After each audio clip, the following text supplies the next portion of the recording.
Bonjour et bienvenue sur Focus On. Sortir, s'amuser et faire la fête sont les échappatoires incontournables de la dure vie étudiante. Mais s'amuser et se déplacer a un prix, et ce budget est non négligeable pour le porte-monnaie des étudiants. Nos reporters se sont rendus à Saint-Raphaël afin de trouver les bons plans qui vous permettent d'en profiter sans se ruiner. Nous nous sommes premièrement penchés sur les moyens de déplacement possibles. Un reportage signé Charlie Vagnan et Maria Marcy.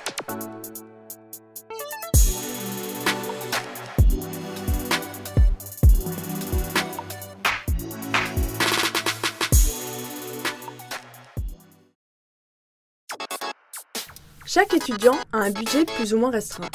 Plusieurs moyens de transport existent pour correspondre aux différentes attentes.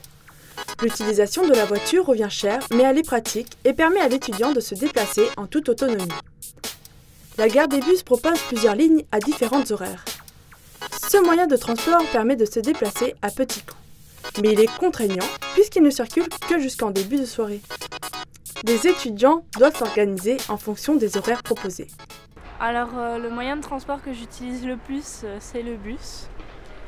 Pourquoi? Parce qu'en général, je parcours de longues distances et que j'ai pas de voiture. Alors j'aime bien marcher, mais quand c'est des 1h30 de trajet, je préfère quand même le bus. Les avantages, du coup, c'est un peu la simplicité en fait du moyen de transport. On a juste à prendre un bus, on n'a pas à conduire, à réfléchir au trajet ou autre. Et les inconvénients, c'est qu'on doit prévoir nos trajets à l'avance vu qu'on a des heures de déplacement imposées et qui ne sont pas forcément celles qu'on préférerait. Le covoiturage est intéressant mais contraignant pour les horaires. De plus, il faut dépendre du conducteur et de ses habitudes. Il permet d'établir des liens avec de nouvelles personnes. Alors j'utilise souvent le covoiturage pour faire les déplacements entre l'IUT et chez moi. J'utilise le covoiturage parce que c'est un moyen qui est très simple d'utilisation. Il suffit de s'inscrire sur un site et après on a plusieurs covoitureurs qui font le chemin. Pourquoi j'utilise le covoiturage? Aussi parce que c'est beaucoup moins cher que le train. Et souvent les gens vous déposent à votre porte, ce qui est vachement pratique. Les avantages du covoiturage, c'est tout d'abord le prix. Le prix est vraiment très bas par rapport au train.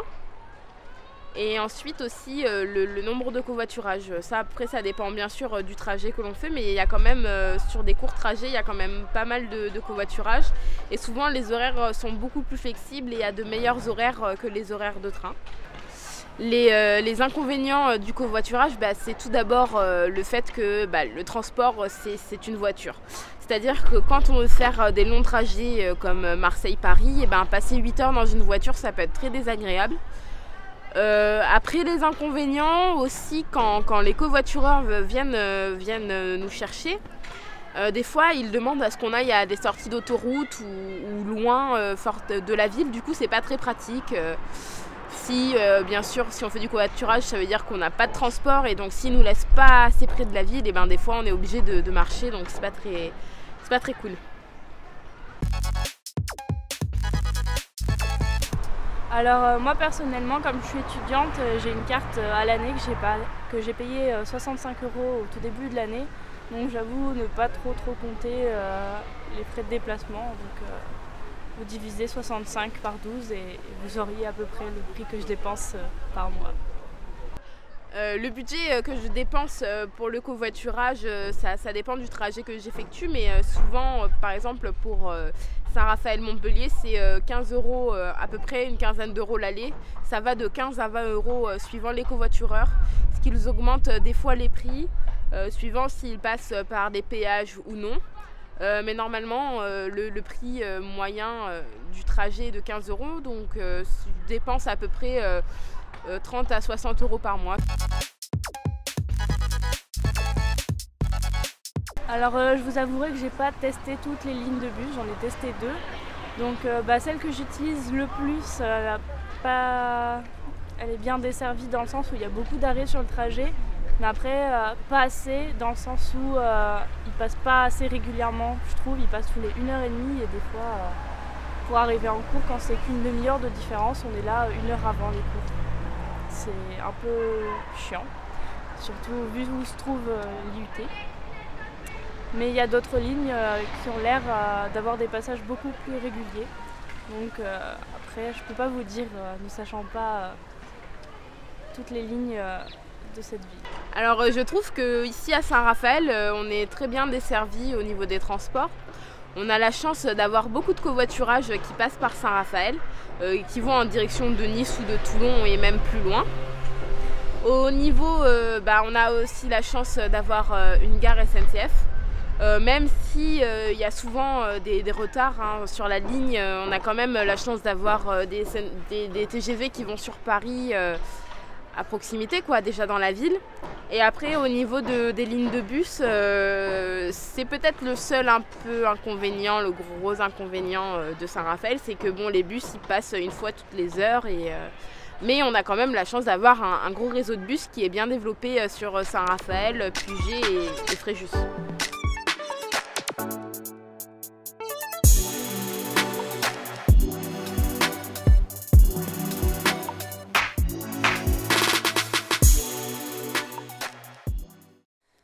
Maintenant que vous savez comment vous déplacer, découvrez où manger avec un petit budget. Un reportage réalisé par Sarah Coignon et Léa Drouet.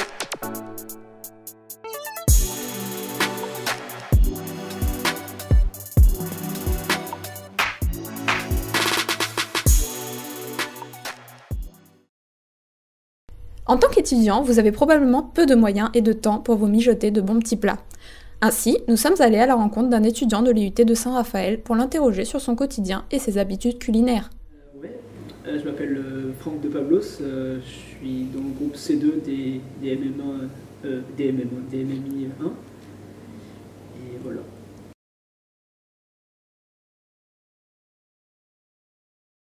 J'ai un appartement au Magno à côté.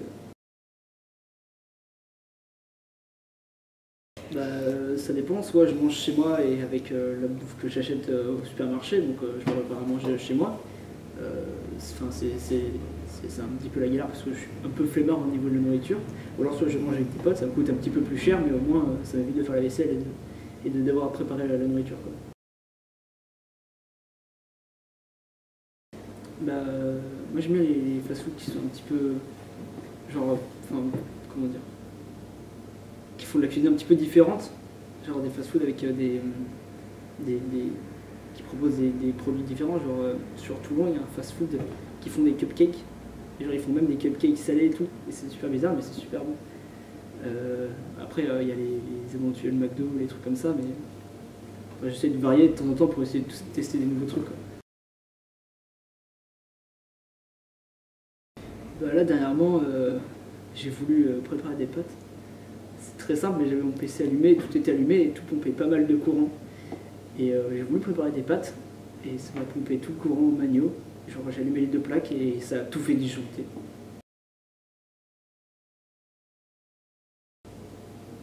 Ça dépend. Ça dépend de mes envies, ça dépend de ce que j'ai fait avant, ça dépend de plein de trucs, quoi. Mais en général j'aime bien le salé sucré.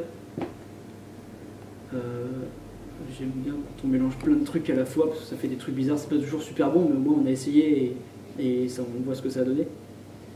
Et j'aime bien tester de nouveaux trucs, quoi.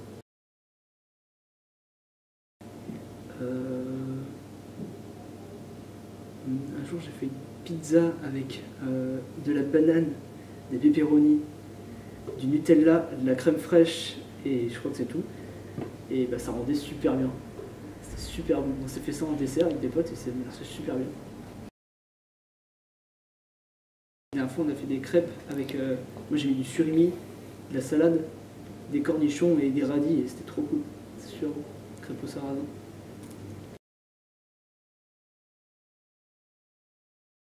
Un plat préféré,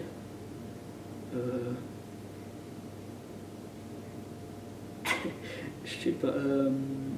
Moi j'aime bien la salade avec des endives, de l'emmental et des pommes, c'est trop bien.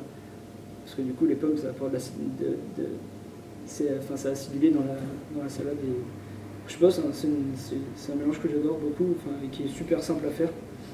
Je trouve ça super bon et super simple à réaliser, quoi.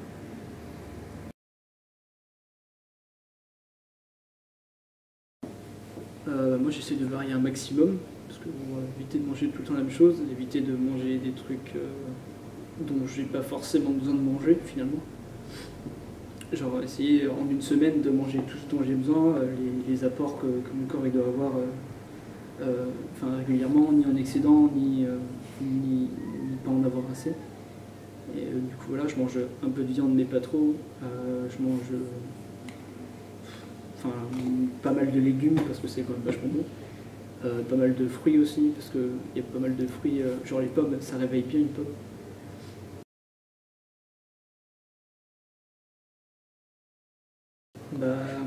Pas trop par rapport au fast-food puisque c'est de la restauration qui est rapide, qui est pas forcément super cher et du coup on fait pas trop attention à ce qu'il y a dedans puisque c'est rapide et que c'est pas mal servi.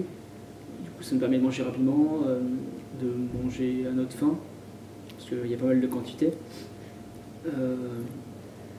et ça permet de manger à moindre frais et du coup ça nous évite d'avoir à faire attention. Du coup forcément ça permet que les restaurateurs fassent pas trop attention à ce qu'il y a dedans, vu que de toute façon les personnes qui vont manger dans les fast-foods ne sont pas trop regardants sur la qualité, c'est surtout la rapidité qu'ils cherchent.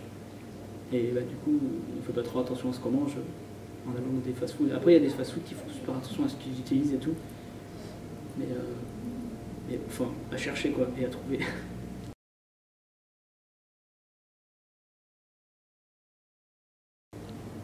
Ouais, je pense que faut juste savoir quoi acheter, savoir comment le préparer, et il faut pas avoir la flemme quoi.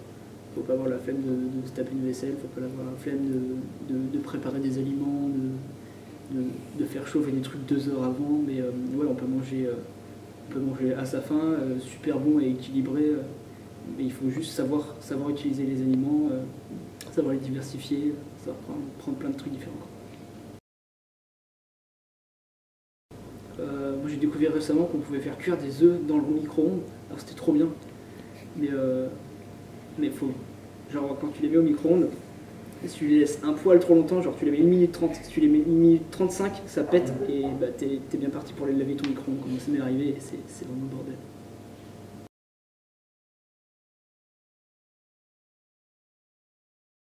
Faut pas se leurrer, c'est quand même vachement bien. Après, c'est une cuisson qui apporte pas de goût aux aliments. Enfin, ça permet juste de les chauffer, et, de les cuire aussi, mais par exemple, une cuisson au gaz ou une cuisson au feu de bois, ça apporte un goût spécial aux aliments et c'est ça qui peut être appréciable.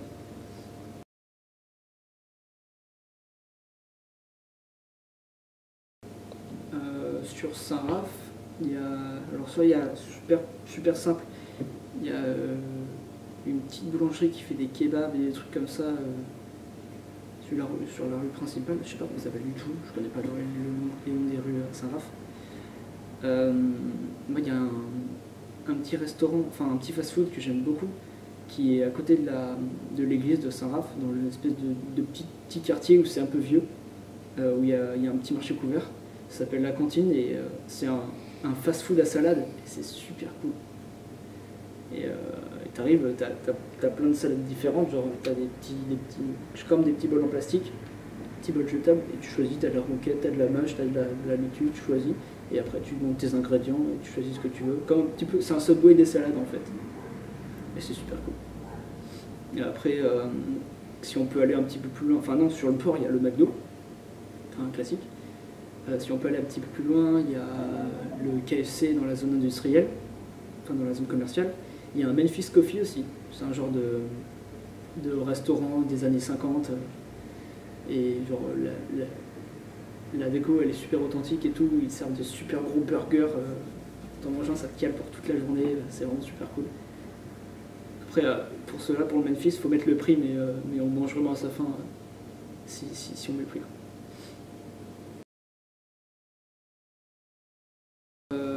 Pas très loin de la cantine, il y a un fast-food vegan qui va s'ouvrir. Donc pour manger végétarien ou vegan directement là-bas. C'est super cool du coup pour tous ceux qui sont vegan et végétariens. Non, mais c'est quoi? Eh bien, nous allons te répondre, Franck. Notre coup de cœur, la crêperie du Vieux-Port, est un établissement peu connu sur le port de Saint-Raphaël qui mériterait de l'être un peu plus. Les crêpes salées ou sucrées sont bien fournies et une seule suffit généralement à vous caler. Le choix est très varié et les serveurs très sympathiques. Pour plus d'informations, voici une petite interview de la femme du gérant. Eh ben, nous sommes la crêperie du Vieux-Port à Saint-Raphaël, sur le Vieux-Port, rue du commandant Guilbault. Toutes sortes de galettes, de crêpes, de salades et de la viande, du faux filet, hamburger et bavettes à l'échalote.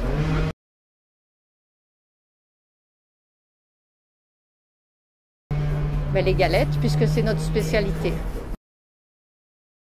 Elles sont toutes bonnes, donc il n'y en a pas une meilleure que l'autre. Ben, nous commençons à servir les clients à midi et nous faisons du non-stop toute l'année. Ben, le décor a été choisi pour que les gens se sentent bien, un peu comme à la maison, on va dire, et que de toute façon c'est une affaire familiale. Donc voilà, c'est surtout pour que les gens se sentent bien.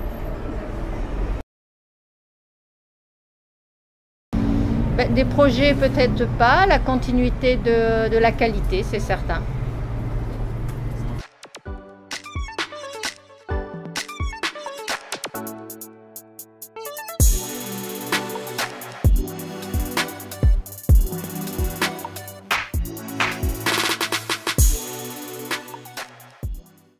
Une fois rassasié, il est temps de découvrir comment s'amuser. Une réalisation de Thomas Audibert et Eléa Drouet.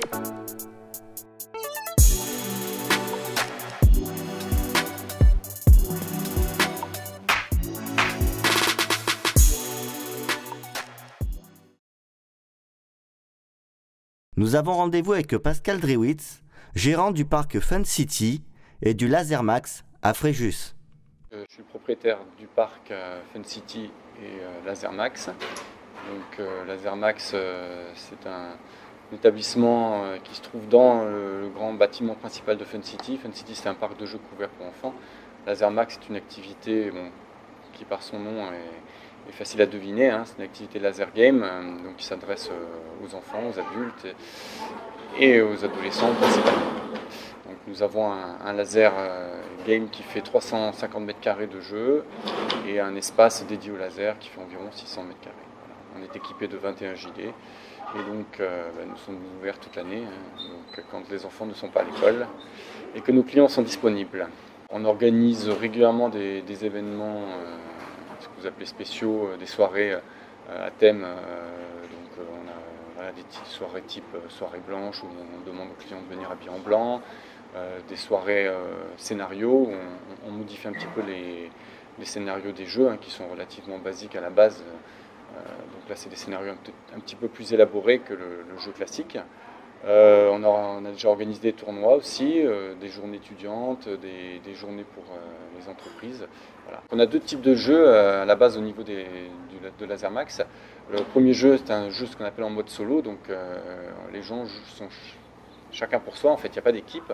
Donc en général, ça se fait entre 5 et 12 personnes parce qu'après, ça fait beaucoup d'adversaires. Donc chacun a la même couleur. Et là, on lutte contre tous les autres adversaires avec son gilet et son pistolet. Et après, on a un deuxième scénario. Donc les parties classiques, ce sont les jeux par équipe.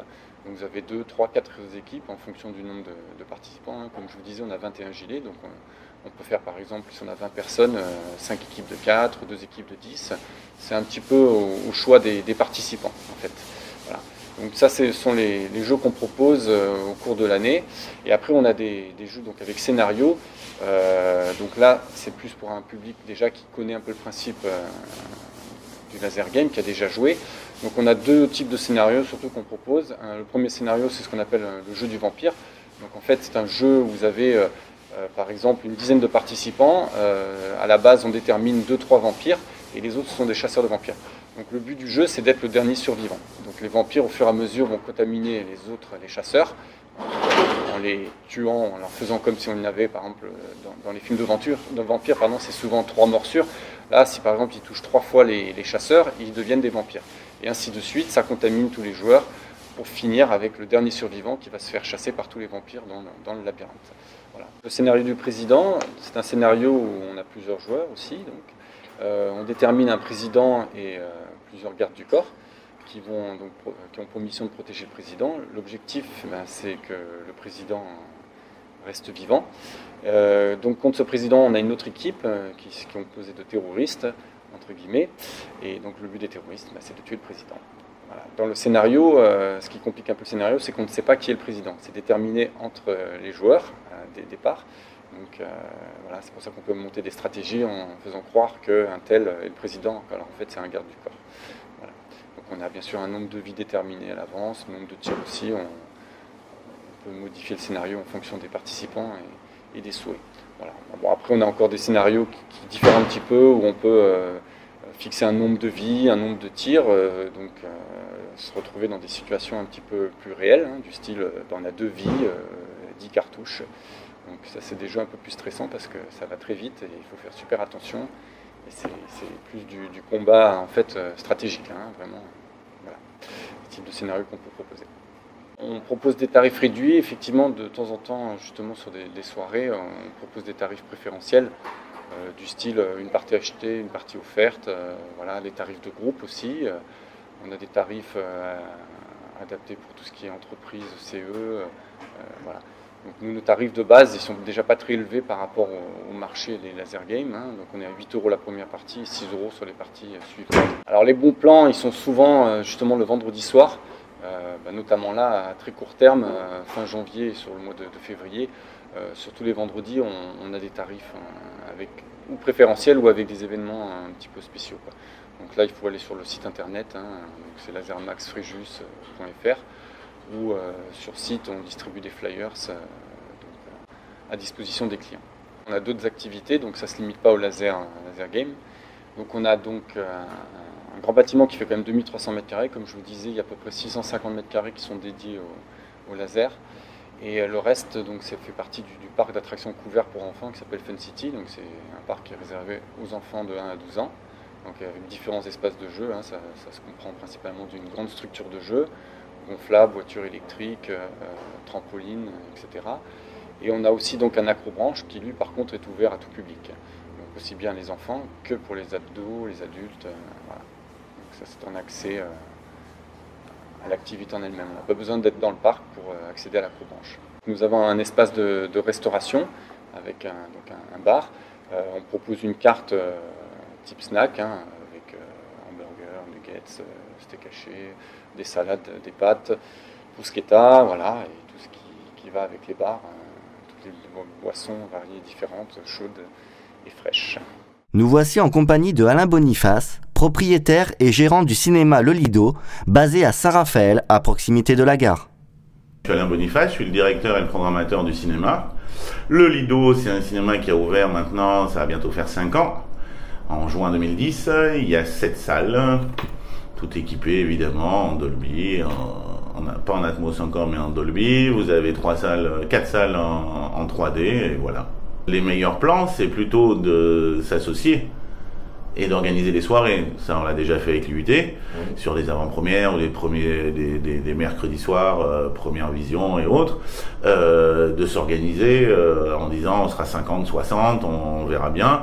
Là, réserver une salle et venir. Là, après, c'est des bons plans, puisque les tarifs peuvent baisser selon le nombre. Je peux pas vous dire un tarif exact, ça dépend du film, ça dépend de la version, si c'est en 3D, si c'est en 2D ou autre, mais si vous venez à 50, 60, 80, il est bien évident que le tarif baisse mais après voilà, c'est de l'organisation entre vous. Maintenant on a toujours des formules d'abonnement, Vous avez des cartes à 63 € les 10 places la première fois, si vous faites 6,30 € la place au lieu de 7,50 pour les étudiants.